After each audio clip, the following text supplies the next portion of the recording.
Hi folks, welcome to the Culture Books Club. This is episode 20 and it is Thursday, the 30th of May 2024. And I'm Sheridan and I'm joined in the pod by... Hello, I am John.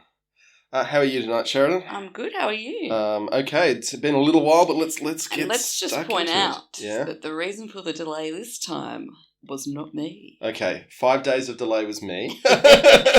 The other 28 days? Anyway, let's... That long, wow.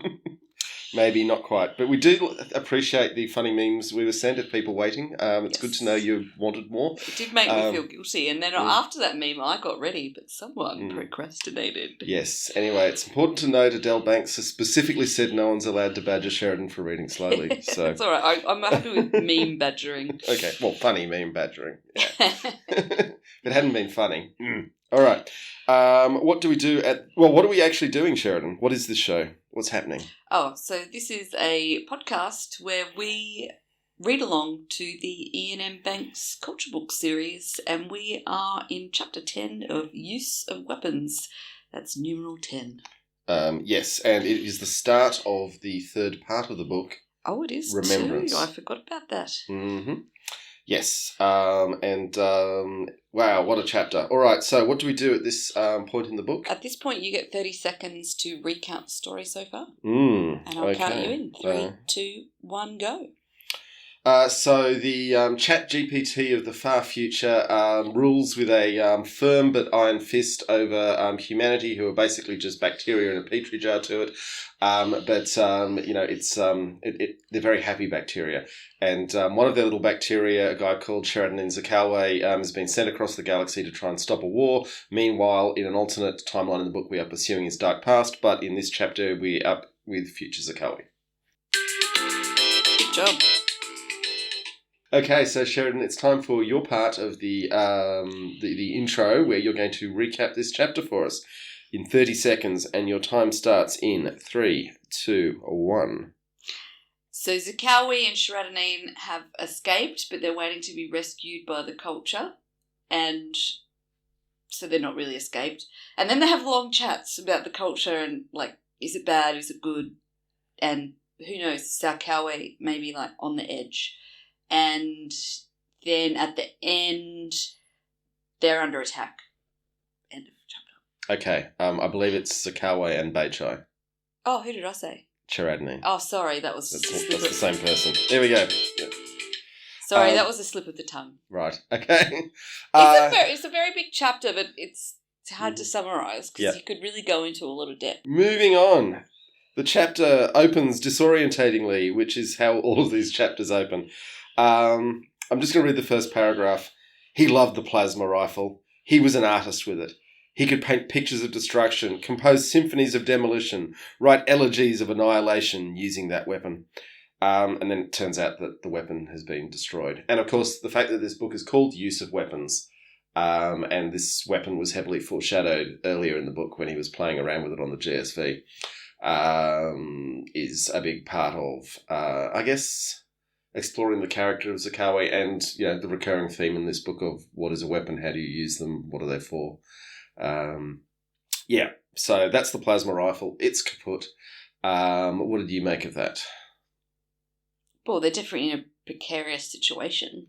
Well, I mean, they were in a culture module and got shot out of the sky, so something heavy's in the area. Yes. And they don't have a lot of weapons. And Baichai seems a bit useless. Well, Baichai's an old academic, and he's exactly as useful as an elderly academic would be after a plane crash. Yes. Yeah. Although he does figure out where they are, so that's using his noggin. That's academic smarts for you. True, and he passes the time with a philosophical conversation. Passes the time, makes their location. I mean, it turns out the academic's actually quite useful in a useless, annoying sort of way. Yeah. Okay, so it turns out that, as we discussed, they've been shot down, having tried to make their escape from the, was it the flower market or the ferry to the flower market? Anyway, the place in Solitol. And then we sort of go to the flashback of when they were taking off. So it starts with them on the hillside with the crash module and the broken plasma rifle, then does a quick flashback to how they got there. Yes. Yeah. Cool. And yes, Ubrel Sheol was the name of Beichai's squeeze, who he's... I mean, it's a lot to deal with, the fact that someone you think is your loving partner, albeit suspiciously younger than you, turns out to be a agent of the state who's ready to kill you at any moment. I know, there's a good line in there about... Yes, he's realised that she's tried to kill him and that she didn't really love him at all, and he's sad about that because I guess he thought he was a pretty cool old dude. Yeah, well, as I know well, when you've got a younger model, it's always feels nice. What does that mean? Well, you're a few years younger than me. Yeah, but she's a lot younger. She's a lot younger. Yeah, we're an age appropriate couple. Yes. There is the line here from the fight. She started to roll over, unbalanced in her grogginess. The hand that had gone to her neck came away, clutching a tiny cylinder like a pen. He felt Beichai stiffen as the girl looked up, and as she fell forward, tried to point the little laser at Beichai's head. So, I mean, obviously her mission is to not let Beichai be taken under any circumstances, and she's willing to kill him to do that. Yes. And as we've discussed, Beichai's having a great deal of difficulty coming to terms with that because... he went from sitting in his little archive underground, with beautiful women running hot and cold to suddenly out in the side of a hillside with people dead and violence abounding and people trying to kill him who he thought loved him. So, I could, and you would, for him, he would associate Zakalwe turns up and everything goes bad. True. But they've known each other in the past, though. Yeah. Yeah, so... Yeah, they have, but I mean, by the sound of it, things weren't that much fun in the past either. So then in amongst the dialogue, and it is very much, it's a dialogue, I mean, the whole chapter is just a dialogue, isn't it? It's a very dialogue-heavy chapter, yes. Yeah, but it's literally two people, yes. It's the fundamental meaning of dialogue, yeah. Correct. Not Bechdel coded, though. Yeah. No, it's definitely not. I don't think anything in these books are. Later in the books, there's far more women in lead roles. That's okay. This was written in the 80s, though, right? Oh, forgive it. Actually, a lot of this one was written in the 70s, I think. But yeah. So we get introduced that the imprint system, the space habitats of the imprint system are where they're off to, which are neutral and not pro-war and a good place to try and negotiate peace from. So Switzerland in space. And then we get to the big discussion between Beichai and Zakalwe about the nature of the culture, which, for me, having read all of the books, this didn't strike me as particularly interesting because they sort of have this in all the books, but I think for you it was the first time you'd really encountered this kind of thing. Although there was a bit of Hauser in Consider Phlebas doing it from a different point of view, I guess. I feel like it has been a theme in the books. Yeah. It is definitely a sort of, if you wanted to sort of get the Cliff Notes, pick up this chapter and read it. Oh, okay. Perhaps. Yeah. So Beichai is saying, Zakalwe, has it ever occurred to you that in all these things the culture may not be as disinterested as you imagined? And it claims. And then Beichai is saying, they want other people to be like them, Sharadnine. They don't terraform, so they don't want others to either. There are arguments for it as well, Increasing species diversity often seems more important to people than preserving a wilderness, even without the provision of extra living space. The culture believes profoundly in machine sentience, so it thinks everybody ought to. But I think it also believes every civilization should be run by its machines. Fewer people want that. The issue of cross-species tolerance is, I'll grant, of a different nature, but even there the culture can sometimes appear to be insistent that deliberate intermixing is not just permissible, but desirable, almost a duty. Again, who is to say that is correct? Now, to me, that reminds me a lot of profoundly racist arguments that we hear from time to time. And to say, the culture believes in machine sentience. Well, they are sentient machines. It's not a case of belief. It's a case of fact. But for Beichai, is coming from a civilization where they're still coming to grips with the concept. How is it racist, though? Saying there's another point of view that intermixing of species can be would be positive. That's the misogynist argument. Well, the counter-argument is misogynist. But how do you mix a machine and a human? Well, they're not saying mixing machines and humans. They're talking about mixing different sorts of humans, though. Yeah, but I think we would agree as a human species we shouldn't be, like, mixing with dogs, and they're sentient. Deliberate intermixing is not just permissible but desirable, almost a duty. Who is to say that is correct? And it's not that long ago that people were trying to argue that white people and black people shouldn't intermarry, and in fact, it was a much hotter issue when this book was written. True, and I guess you can't actually have a kid with a dog. Correct. Although, with the culture's technology, who knows what's possible? But yeah. I was doing an analogy to our. Sure. Yeah. Yeah. Yeah, and how did you land on where this chit-chat went? Well, Zakalwe talks a lot about his rationale for agreeing with them is basically individual interest. In his interest? Yeah. Mm. Like, he's like, yeah, they do all this stuff, but they pay really well, and that's good for me, so I'm okay with it. Mm. Like, it's a little disappointing. And he has, though, seen over time that their approaches do tend to yield long-term results. But do you think he'd care if the results were another way? I think he's desperately trying to do good in the world. It just sounds like he wants to make money. No, he wants to look like he doesn't care too much, but all his motivations throughout this book have been to try and make up for whatever it is he did in his past. I mean, true. And maybe he's just saying it this way to Beche, but he does come across as being a bit individualistic. Sure. I think Beche does make a really valid point that Zakalwe is incapable of understanding the motivations of the culture, and particularly the culture lines. Yeah. He's no more capable of that than a yeast in a petri plate can understand the scientists doing the experiments. Yeah.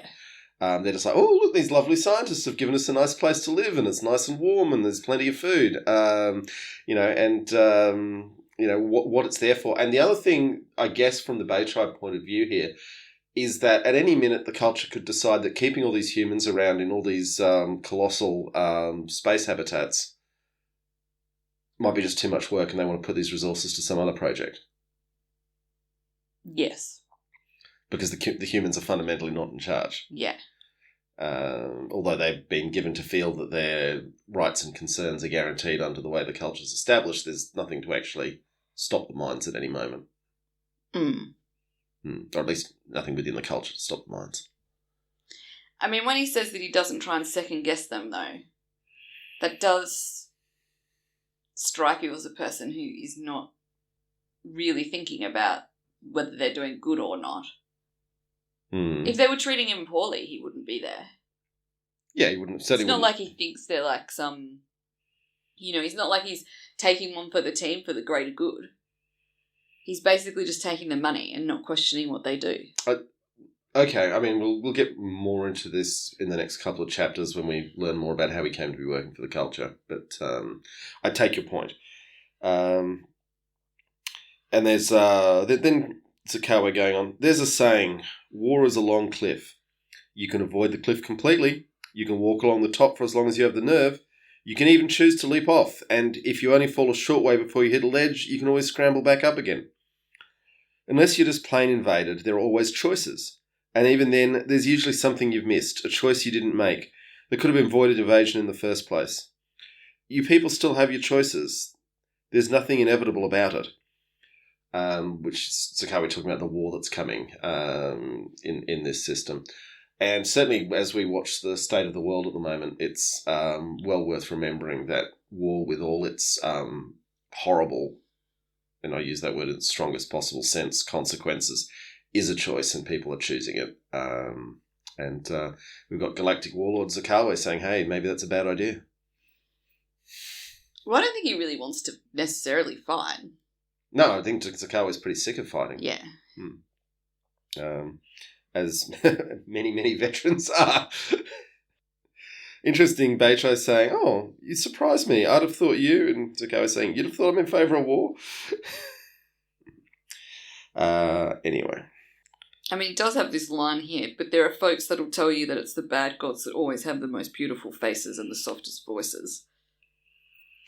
Oh, absolutely. I mean, there's a long tradition of the devil being a silver-tongued, beautiful trickster. So that's kind of his acknowledgement, though, that he does, a part of his brain doesn't, or his mind thinks that potentially they are evil, despite the fact he's never seen them really be cruel, and they treat him well. I think if you're working for a very powerful organisation and you've worked with it for a very long time and you've never seen it be cruel, I think that counts for a lot. Yeah, but there's a part of him, though, that questions that and goes, maybe I'm being tricked. Yeah, maybe. But, he's got a long run at it. But, yeah, that's fair enough. And, Beichai's saying, what you're saying doesn't mean we ought to let them decide our fate. So you've got a self-determinist argument there. Although it's certainly as we've grown to learn more and more about ecology, the idea of terraforming is a horrendous one. You're basically destroying everything on a planet to make it more like a garden that you want. Which, as Australians living in our little English-style cities imposed onto a continent that's not built for them, we know a lot about. And we've still got plenty of Australians who want to, make the deserts bloom and things like that. Anyway, but then Zakalwe replied, "You'd rather let those decadent dickheads in governance do it instead?" And then Beichai's response saying, "At least they're involved, Zakalwe. It isn't just a game to them." And then I like this line, Zakalwe saying, "Oh, I think it is. I think that's exactly what it is to them. The difference is that unlike the culture's minds, they don't know enough to take games seriously." Which, with the previous book player games. Yeah. And what did you make of the ruins of the ancient planetarium? With the maze? I forgot about that. With the maze. Well, the maze is a part of it. Yeah. It's pretty cool. It's kind of like a bit labyrinth vibe. Like, with little ancient mechanical structures. Yeah, I mean the AI's done a really good job of the image for this episode as well, so that's good. And I just like the conversation about ball bearings and how they don't exist anymore. Oh yeah, like once you get sufficiently advanced, you don't use ball bearings. You just go. I thought like you'd always use ball bearings. Well, no, I mean in China today, there's huge magnetic levitation trains. So instead of having wheels on their trains, they're floating on magnetic fields. Yeah, right. That's cool. Yeah, so that's kind of the future for a sufficiently advanced society. Ball bearings. Well, the only thing is it's almost impossible to make perfectly spherical ball bearings, so they're introducing a lot of error into your processes anyway. Yes, I think you need to be in zero gravity, and by the time you've got there, you're getting to the point other options are opening up. Now, a line I did like while they're sitting up there saying, here comes a plane. Soldrin looked out to the red clouds of sunset. He couldn't see any aircraft. A culture one? Beichai asked cautiously. He smiled. In the circumstances, Soldrin, if you can see it, it isn't a culture one. Yeah, same. I like that too. And, then the plane's coming and Zakalwe's like, you know what? If I were you, I'd get back to the capsule or just plain run away and hide. The figure turned to face Beichai, the helmet like the head of some gigantic fearsome insect. I'm fixing to give these arseholes a fight, just for the sheer hell of it. And it might be best for you if you weren't nearby. And on that note, we end the chapter. So was it actually a bug, or was it just the shape of the helmet? It's the shape of the helmet. Well, because he'd closed up the helmet he's basically turned the suit into a fighting suit. Oh, so it was his face? Well, it was the helmet covering his face. Oh, right. It's like, I thought it was him seeing the other fighter. No. It's like in Iron Man, when the suit fully encases him and he's ready to, blast Ultron. I mean, what's Beichai going to do? He's hopeless. Well, he can certainly, go put some large boulders between him and Zakalwe with a possible fight happening. So, here we are, Sheridan. We've been drinking a whiskey while we've been doing this. It's reminding me of my youth. Your youth, okay. So, what are we drinking? Oh, I don't know, actually. Some sort of generic whiskey. Johnny Walker. Johnny Walker, the black label, to be fair. Oh, I don't think they sell red label anymore because they just don't want to give us a cheap option. really? I couldn't find any of them. I reckon that's coming back in this cost of living crisis. Anyway, so we've got the black, and it was relatively cheap, although it was a small bottle, so the old shrinkflation trick being played. And how much is the bottle of that to set you back these days? 50. No. Yeah, nothing extravagant. Yeah, so I mean, we have mixed it with soda water, which certainly doesn't add a lot to it, other than making it a nice fizzy drink that's close to beer. Any other thoughts about it other than innocuous? Sort of familiar. Mm-hmm. Smooth. Yeah. Johnny Walker's always been on the smooth. Yeah. Mm-hmm. What are your thoughts? Oh, just that's pretty much it. It's okay. I mean, it's funny because, back in the days of the British Empire, they sent whiskey around the world because it was cheaper than shipping beer because of smaller volumes. And then they'd mix it with soda water to basically give themselves something beer-like. How did they have soda water? Oh, they had compressed CO2. Oh. Yeah, remember soda siphons? They've been around forever. Yeah. Cool. So, Sheridan, who's your favourite character in this chapter? I'm going to say the plasma rifle. The plasma rifle's your favourite character? Yeah. Tell us about that. Well, I was hoping it was going to come out. I was hoping that it was going to get fixed, or Zakalwe was like, maybe the culture's put something in it to make it come back to life. Oh, self-healing. Yeah. No. It's just. And what does he do with the weapon when it's broken? Throws it away. Yeah, that seems a bit silly. It's coming back. Why do you say it's silly? I don't know. Wouldn't you keep? Well, not when you need to fight and survive in the wilderness. Yeah, there's that. But, okay, so he's throwing a weapon away when it's no longer useful. But he's a weapon himself. What, is he going to throw himself away? Well, someone else might throw him away. Wow. You've thought about that a lot. Okay. Any other thoughts on this chapter, Sheridan? Where did you land on the Beidshai Zakalwe Beidshai's a bit more of an interesting character now. He's actually a character now. Yeah. He's not as bad as you think. I feel a bit sorry for him. What, having his beautiful, calm life destroyed? Yeah, and he's just sitting down there learning, reading his books. For sort of no apparent reason, but he's doing that, Nothing to be ashamed of there. Being an academic. Okay, all right. Doesn't want to become young. Zakalwe offers him that. Says the culture might make you young. He doesn't seem interested. They'll fix you up, yeah. I think, it's how you can tell the difference between good people and bad people in a way, the ones who chase youth. Don't be critical of that. Women have to chase youth all the time because of the patriarchy. But that's not what these dudes are doing, so... No. Although it would be interesting if it was a female character. You think she'd be much more interested in the offer? Well, if she's living in a patriarchal society, then yes. Right. Because it would improve her status. Although this does seem to be a society with women at the very top of it. Well, they at least seem to be on par, yes. Okay, cool. All right, and on that note, I think we might close this one up. Thanks, everyone, for listening so much. We really do appreciate it. And hopefully we will be back quite soon. All right. Thanks, folks. See ya.